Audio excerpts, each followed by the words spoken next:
I'm glad you said that. I just listen to me like that. I'm not going to promote a candidate here, but Well, that's all right. I've been saying a lot of these same things to a lot of different people, and I've also tried to emphasize to local government that we need to make sure that we have the infrastructure in place for when these companies do want to step in here, that they can hit the ground running. It's about job-ready sites. It's about having the infrastructure for them to be successful.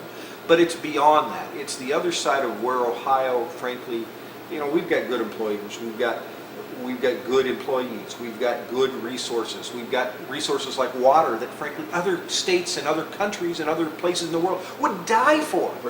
It's those resources that we're not taking advantage. But there's one problem Ohio has, and unfortunately it's partly a government problem.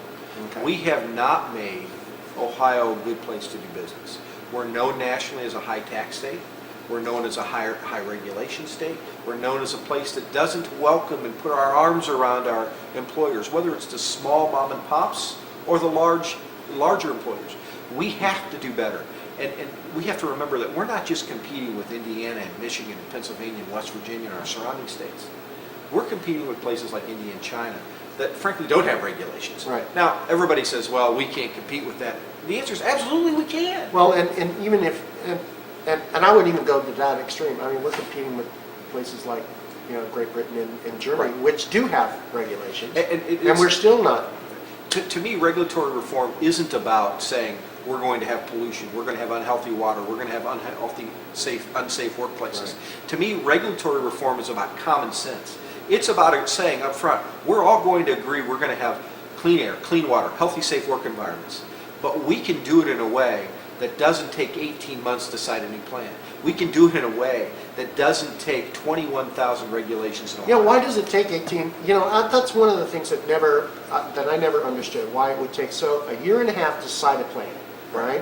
When we know what, especially when a company knows that Ohio EPA is probably one of the strictest EPAs in the country. Right.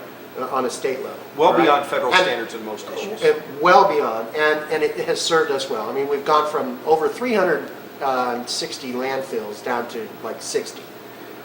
So, I mean, Ohio, and you can say what you want about Ohio EPA, but they've worked very hard at keeping the water clean, our ground clean, and our air clean, and et cetera, et cetera.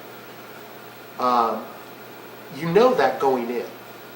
I don't really think that it's that particular regulation. Because companies know that going in. And if we all know this going in, what other regulations are causing these delays? It takes 18 months. Here's the problem, and it's the fact that Indiana can do the same, because we're regulated essentially under the same region for EPA. Let's use EPA as an example. Okay. It's a great organization everybody loves to beat up on. But we're under the same federal standards, because essentially the state processes the federal rules for this region of the federal EPA region. Indiana's under the same, they're out of Chicago. Right. And so Indiana can get the permits done in 90 days, and Ohio's taking 18 months. Now they're doing essentially the same evaluation and review. Why are they so much more efficient? Right. Part of it, and I'll be candid here, part of it is that Indiana has adopted a speed of business type attitude, speed of business model. Sit down, do the paperwork, make sure we all agree what's supposed to be on the paperwork, get the information we need, do the assessment, sit down and get the job done and get the answer. Business people that I've talked to aren't so much saying, you're not giving me the answer I want. They're saying, you're not giving me an answer. Let me use a real life example. You're going to talk about and that happens locally here. Absolutely. And I've said, I've tried to tell them that we need to linearize our process. Right. I mean, in order to just to open a business and put up a sign, there are 3 different boards you have to go to, and there's no one place that says, well, and they don't know either. There is a place you could call. You could call the development director, and she'll tell you need to go here, here, and here.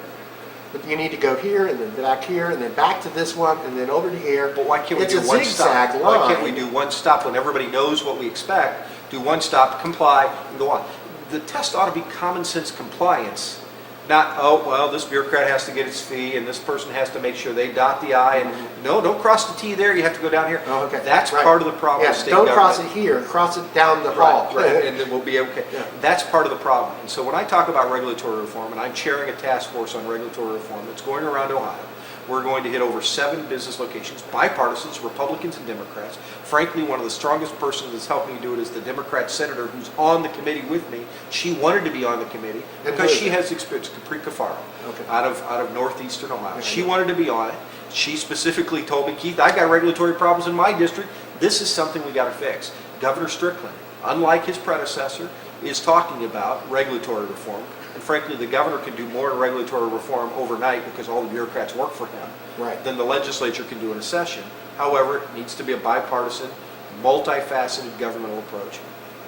We're doing the regulatory reform task force, and we're hearing these stories to figure out how we can do better.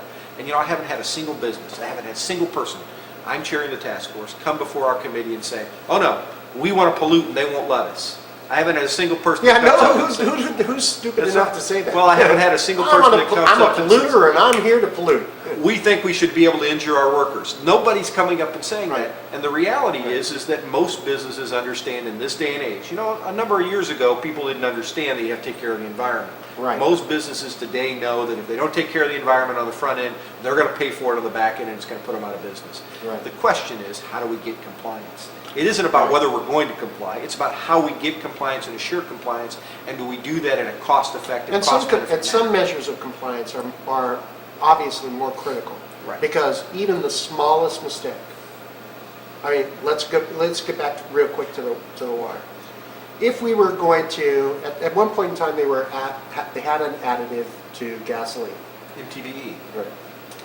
And if that had leaked into our aquifer, Could have been problems, because it never goes away. It never And goes away. It doesn't dilute or dissolve. it doesn't dilute. Well, that's, by the way, why doesn't dissolve, ethanol is a never goes good away. thing. That's why ethanol is a ethanol's good thing. But I digress.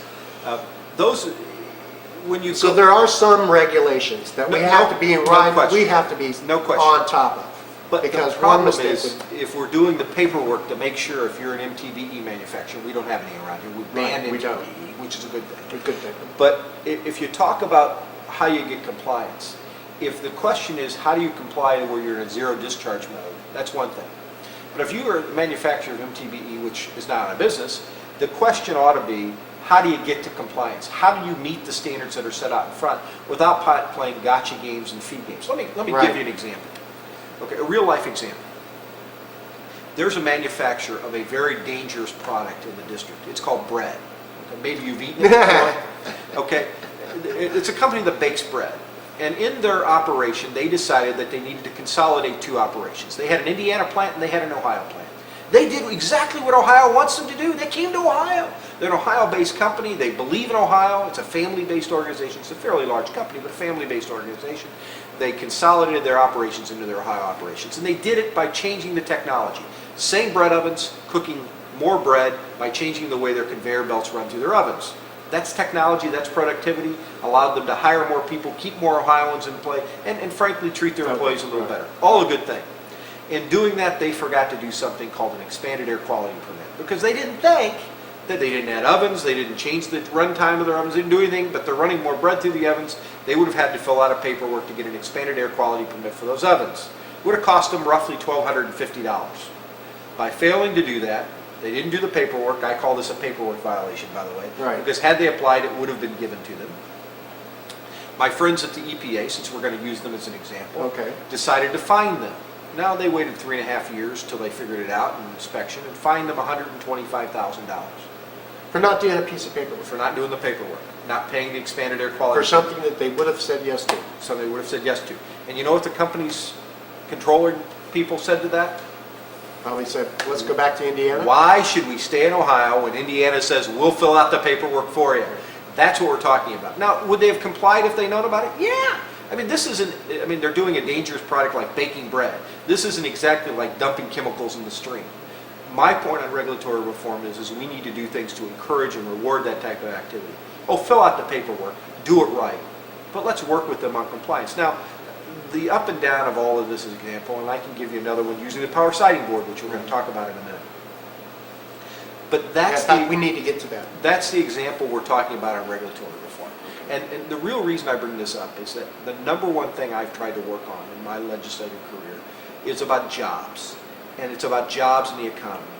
You know, it's going to be real tough for us to pay for new schools and better schools if we don't have jobs and a strong economy. It's going to be real